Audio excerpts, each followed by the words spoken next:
রমজানের জুমার দ্বিতীয় নম্বর পর্বে রমজানের সাওয়াম, উপবাস ও নিয়ত সম্পর্কে আলোচনা করা হবে ইনশাআল্লাহ। তাই পুরো ভিডিওটি দেখতে এখনই যারা চ্যানেলটি সাবস্ক্রাইব করেননি দয়া করে চ্যানেলটি সাবস্ক্রাইব করে পূর্ণ ভিডিও দেখা শুরু করুন।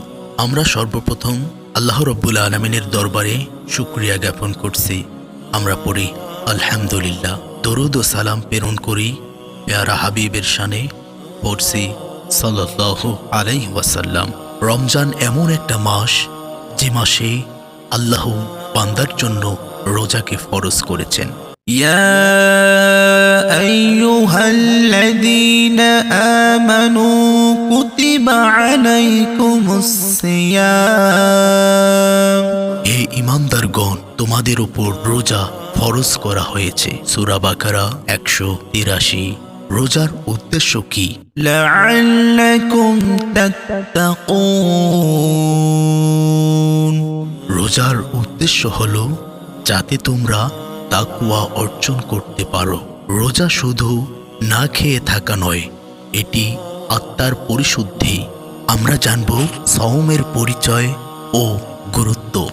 সাওম শাব্দিক অর্থ সাওম বা বিরত থাকা।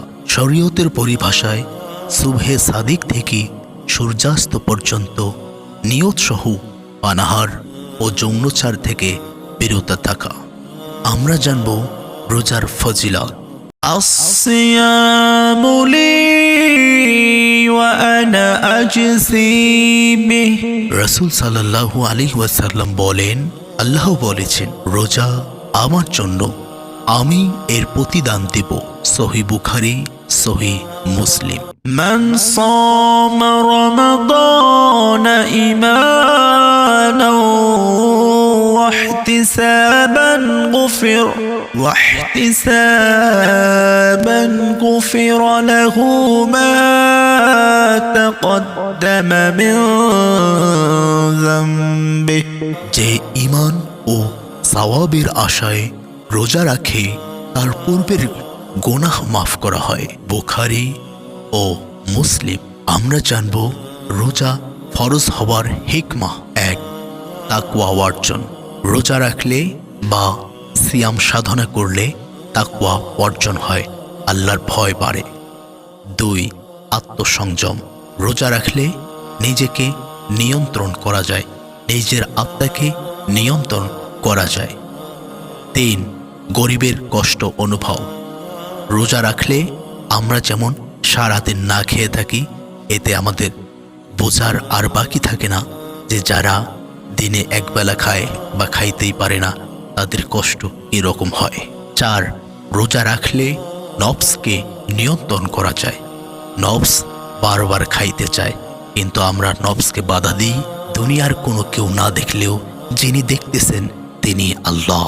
তাই আমরা আমাদের সামনে খাবার আসলেও আমরা সেটা গ্রহণ করি না। 5.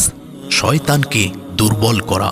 রমজান মাসে আমরা যেমন শয়তানের ওয়াসওয়াসা থেকে নিজেকে রক্ষা করার আপ্রাণ চেষ্টা চালাই, এতে শয়তান দুর্বল হয়। আসসিয়ামু জুন্নাহ, রোজা ঢালস্বরূপ। সহিহ বুখারী। আমরা জানব রোজা কার উপর ফরজ। রোজা ফরজ হতে যে সব শর্তের প্রয়োজন তা হলো, প্রথমে মুসলিম হতে হবে, এরপর বালেগ হতে হবে, এরপর সুস্থ মস্তিষ্কের হতে হবে, এরপর মুকিম হতে হবে, এরপর সক্ষমতা থাকতে হবে। এই 5টি শর্ত যদি কারো মধ্যে থাকে তাহলে বুঝতে হবে তার উপর রোজা ফরজ হয়েছে। ফামান শাহিদা মিনকুমুশ শাহরা ফালইয়াসুম। আমরা জানব নিয়তের গুরুত্ব। নিয়ত কি? নিয়ত অন্তরের ইচ্ছা। হাদিসে রাসূল সাল্লাল্লাহু আলাইহি ওয়াসাল্লাম বলেছেন, ইন্নামাল আ'মালু বিন্নিয়াত, সমস্ত আমল নিয়তের উপর নির্ভরশীল। সহিহ বুখারী। রোজার নিয়ত ফরজ। من لم يبيت الصيام قبل الفجر فلا صيام له যে ফজরের আগে নিয়ত করেনি তার রোজা নেই। আবু দাউদ, তিরমিজি, সহিহ। নিয়তের সময় ফরজ রোজা রাতে নিয়ত করতে হবে, নফল রোজা দিনের বেলাতেও করা যায়। হাদিস নফল রোজা সম্পর্কে, মুসলিম। নিয়ত মুখে বলা কি জরুরি?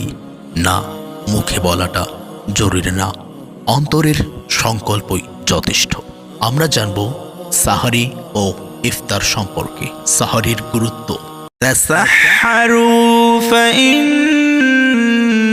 في السحور بركة রাসূল সাল্লাল্লাহু আলাইহি সাল্লাম বলেছেন, সাহারি খাও, এতে বরকত আছে। বুখারী, মুসলিম। ইফতারে তাড়াহুড়া করা যাবে না। لا يزال الناس بخير ما أجلوا الفطر ইফতারের দোয়া। اللهم لك صمت وبك آمنت এই দোয়াটি পরিপূর্ণ পড়তে হবে। রোজার আদব ও সংরক্ষণ।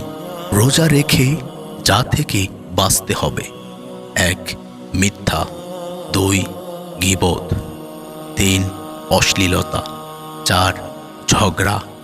এই 4টি কাজ আমাদেরকে করা যাবে না। রোজা রেখে এই 4টি কাজ করলে আমাদের রোজা নষ্ট হয়ে যাবে। আবারও বলছি, 1. মিথ্যা পরিত্যাগ করতে হবে, 2. গীবত পরিত্যাগ করতে হবে, 3. অশ্লীলতা পরিত্যাগ করতে হবে, 4. ঝগড়া পরিত্যাগ করতে হবে। فليس لله حاجة في أن يدع طعامه যে মিথ্যা ছাড়েনি তার না খেয়ে থাকা আল্লাহর দরকার নেই। আমরা জানব রোজাদারের বিশেষ পুরস্কার। للصائم فرحتان 1. ইফতারের সময়। একজন রোজাদার ব্যক্তি ইফতারের সময় যে রকম আনন্দ পায়, একজন বেরোজাদার তেমন আনন্দ পায় না। 2. রবের সাক্ষাতের সময়। একজন রোজাদার ব্যক্তি রবের সাক্ষাৎ করার সময় যে পুরস্কারটা পাবে, একজন বেরোজাদার ব্যক্তি সেটা পাবে না। বাবুর রাইয়ান শুধু রোজাদারদের জন্য। বুখারী। সর্বশেষ বলতে চাই, রোজা তাকওয়া অর্জনের মাধ্যম, নিয়ত আমলের প্রাণ। রোজা শুধু ক্ষুধা নয়, আত্মার ইবাদত। আমরা আল্লাহ তাআলার কাছে দোয়া করব, আল্লাহ যেন আমাদেরকে সহি নিয়তে রোজা রাখার তৌফিক দান করেন। আমিন।